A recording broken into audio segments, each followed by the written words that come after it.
आईना कहता है कहना तो नहीं चाहिए था। आईना कहता है कहना तो नहीं चाहिए था। तू अभी तक ज़िंदा है रहना तो नहीं चाहिए था।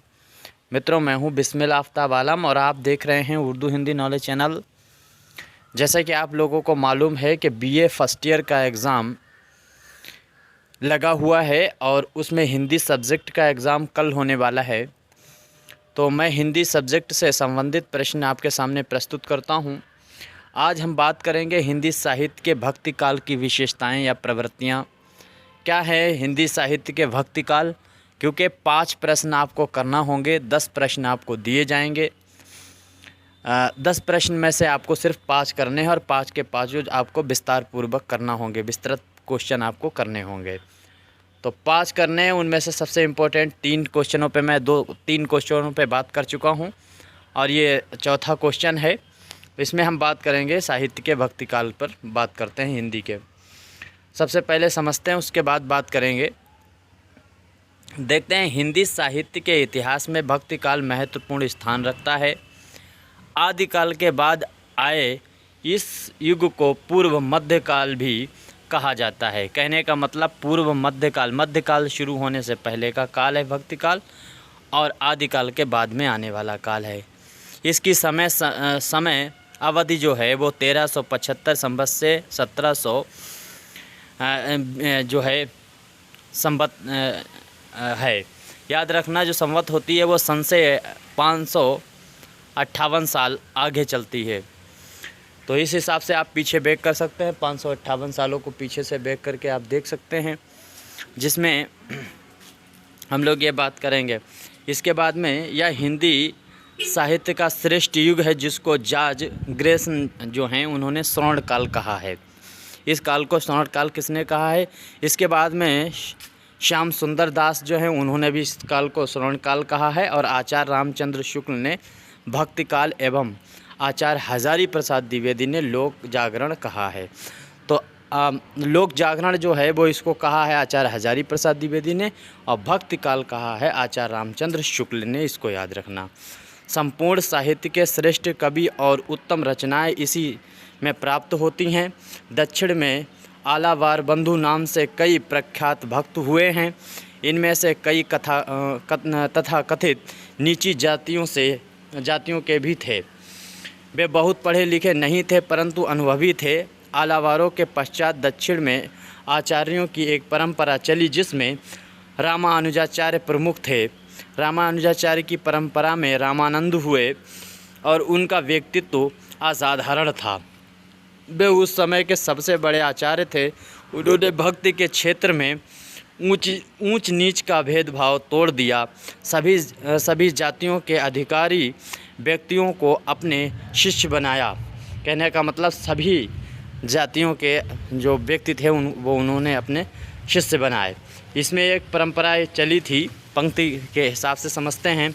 उस समय का एक सूत्र हो गया था इसी जाति पात के मामले में, किसी भी जाति पात का भेदभाव नहीं किया और सभी अपने शिष्य बनाए। जैसे जाति पात पूछे नाही कोई, हरि को भजे सो हरि का होय। यानी जात पात से कोई मतलब नहीं, जो हरि को पूजेगा वो हरि का हो जाएगा। रामानंद ने विष्णु के अवतार राम की उपासना पर बल दिया। रामानंद ने और उनकी शिष्य मंडली ने दक्षिण की भक्ति गंगा का उत्तर में प्रवाह किया। समस्त उत्तर भारत इस पूर्ण प्रवाह में बहने लगा। भारत भर में उस समय पहुँचे हुए संत और महात्मा भक्तों का आविर्भाव हुआ।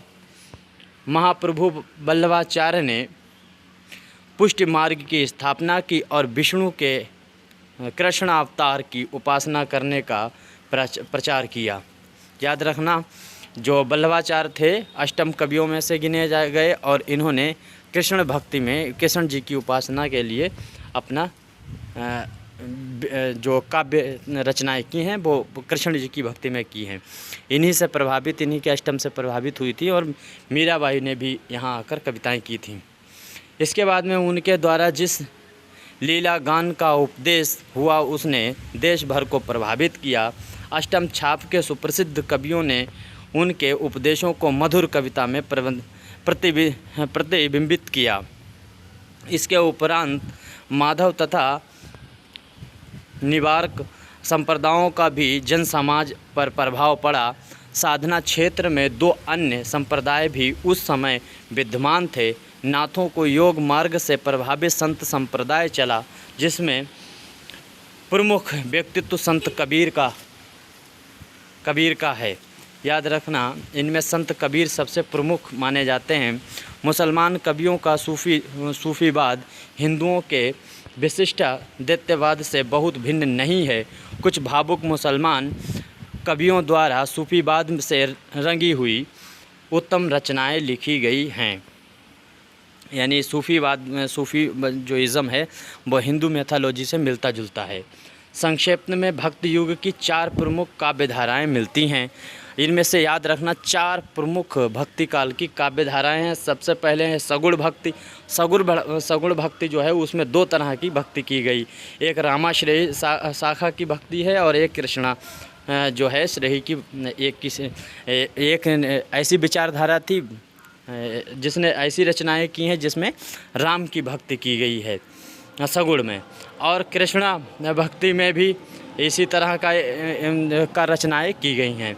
इसके बाद में निगुण भक्ति जो है, निर्गुण भक्ति में ज्ञानाश्री शाखा की बात की गई है और प्रेमाश्री शाखा की बात की गई है। भक्ति काल की विशेषताएं, अब देखते हैं इनकी क्या भक्ति काल की विशेषताएं क्या हैं, या इनको हम प्रवृत्तियां कह सकते हैं। हिंदी साहित्य के इतिहास को 4 भागों में बांटा गया है। पहले ये देख लीजिए, 4 भागों में, पहले भक्ति काल को भी 4 भागों में 4 तरह की भक्ति की गई। फिर भक्ति काल को हिंदी साहित्य को 4 भागों में कैसे बांटा गया। सबसे पहले जो काल चला वो आदि काल है, इसको वीर गाथा काल भी कहा जाता है। फिर भक्ति काल है, फिर रीति काल है, इसके बाद में आधुनिक काल है। अब याद रखना, भक्ति काल की निम्नलिखित प्रवृत्तियाँ यानी जो विशेषताएं हैं उन पे हम लोग बात करते हैं। क्या भक्ति काल की विशेषताएं हैं। सबसे पहला तो है नाम की महत्वता। नाम की महत्वता, इसमें ऐसी प्रवृत्ति है जो विशेषता है, क्या है, जब भजन कीर्तन आदि के रूप में भगवान के नाम की महत्वता संतों, सूफियों और भक्तों ने स्वीकार की। कभी कहते हैं सभी रसायन हम करें, नहीं नाम सम कोई। सूफियों और कृष्णा भक्ति ने कीर्तन को बहुत महत्व नहीं दिया। सूरदास कहते हैं भरोसो नाम को भारी, तुलसी तो धारणा ही है। उनके धारणा ये कि उनके सर्व संबंध राम का नाम महिमा का वर्णन ठीक से नहीं कर सकते। कहने का मतलब तुलसीदास ने कहा कि जो राम का नाम है उनकी महिमा का, नाम की महिमा का हम वर्णन ठीक से नहीं कर सकते। इतनी मुझ में ताकत नहीं, हिम्मत नहीं, इतनी अच्छी मेरी शैली नहीं है काव्य की। इस तरीके से नाम इसमें एक प्रवृत्ति है। उसके बाद में गुरु की महत्वता। भक्ति काल में गुरु की महत्वता पर बहुत ध्यान दिया गया है। आप कबीरदास को देखें, गुरु गोविंद दो ही खड़े हैं, इस तरह से उन्होंने कविता की। ईश्वर अनुभव गम्य है, उसका अनुभव गुरु ही कर सकता है। इसीलिए कभी भक्तों और गुरु महिमा का गान किया है। कबीर ने कहा गुरु बड़े गोविंद के मन में देख विचार। इसी प्रकार सूरदास तुलसीदास ने भी गुरु की महिमा की है। तीसरी प्रवृत्ति क्या है, विशेषता, भक्ति भावना की प्रधानता। भक्ति भावना की प्रधानता को भक्ति काल के सभी शाखाओं के कवियों ने स्वीकार किया है। कबीर कहते हैं हरि भक्ति जाने बिना बड़ी न मूसा संसार। सूफियों ने प्रेम को ही भक्ति का रूप माना है। सूफी संप्रदाय के जो कवि हैं उन्होंने क्या है, प्रेम को ही भक्ति का स्वरूप माना है। सूरदास की गोपियाँ भक्ति की प्रशंसा करते हुए उधर से कहती हैं, यानी गोपियाँ कहती हैं, क्या कहती हैं, भक्ति विरोधी जान तिहारो। तुलसी ने भक्ति को जान से भी बढ़कर माना है। इसके बाद में अगली चौथी प्रवृत्ति क्या है, विशेषता है भक्ति काल की व्यक्तिगत अनुभव की प्रधानता। भक्ति काल के कवियों की रचनाओं में उनके व्यक्तिगत अनुभव की प्रधानता है। इस काल के प्रायः सभी कवि तीर्थ यात्रा या सत्संग कामना से प्रेरित होकर देश भ्रमण करने वाले थे। कबीर कहते हैं पेड़ गुने पत्तिन होई में साँझे पाया सोय। सूरदास के सूर सागर में व्यक्तिगत अनुभव की प्रधानता दी गई है। तुलसीदास पढ़े लिखे होने पर भी पुस्तक ज्ञान का महत्व नहीं देते। वे प्रेम और व्यक्तिगत साधना कोई प्रधानता देते हैं। कहने का मतलब पढ़े लिखे होकर भी पढ़ाई लिखाई के लिहाज से जो भक्ति है उसको प्रधानता नहीं देते, बल्कि ये किस को प्रधानता देते हैं तुलसीदास? प्रेम। इसके बाद में अहंकार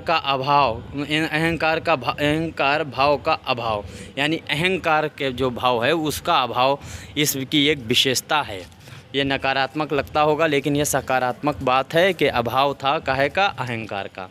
मनुष्य के अहंकार भाव का जब विनाश नहीं होता तब तक भगवत प्राप्ति एवं मोक्ष से बहुत दूर रहता है। दीनता का आश्रय लेकर अन्य भाव से भगवान के शरण में जाने का उपदेश सभी भक्तों ने दिया। इसके बाद में छठी इसकी विशेषता है भक्ति काल की साधु संगत की महत्वता। साधुओं की संगत करना चाहिए, इसकी बहुत बड़ी महत्वता है। शात संग का गुणगान सभी शाखाओं के कवियों ने किया। कबीर का कथन है, कबीर संगत साधु की हरे और की व्याधि, यानी साधु संतों की अगर आप संगत कर रहे हैं तो आप जो है तमाम तरीके की समस्याओं को हर लिया जाएगा, ख़त्म हो जाएंगे।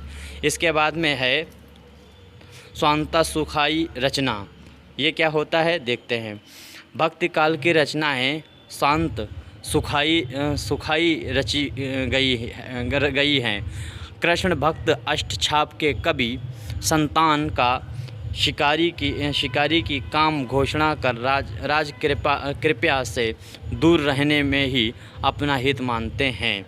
कहने का मतलब है राज दरबारी ना होकर प्रेमाश्रेही के कवि और भक्ति के कवियों को ही ये अपना हितकारी मानते हैं।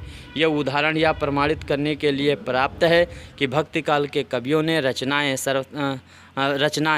सर्वार्थ या यश लिप्सा से प्रेरित होकर नहीं वरन शांता सुखाई लिखी हैं। तो इस तरह से आज मैंने बात की है हिंदी साहित्य जो है उसमें भक्ति काल की विशेषताएं और भक्ति काल क्या है, कब से कब तक चला, कौन कौन कवि हुए, ये सारी मैंने आपके सामने बातें रख दी हैं। उम्मीद करता हूँ आपको वीडियो समझ में आ गया और क्वेश्चन समझ में आ गया होगा। 5 क्वेश्चन ही आपको हर यूनिट से एक यूनिट से एक क्वेश्चन आपको या 2 क्वेश्चन तैयार करने हैं। सिर्फ 5 क्वेश्चन वहाँ पे लॉन्ग करने होंगे। तो उम्मीद करता हूँ यह क्वेश्चन भी आपको समझ में आ गया होगा। बाकी जितने भी हिंदी के स्टूडेंट हैं सभी को वीडियो शेयर कीजिएगा। धन्यवाद।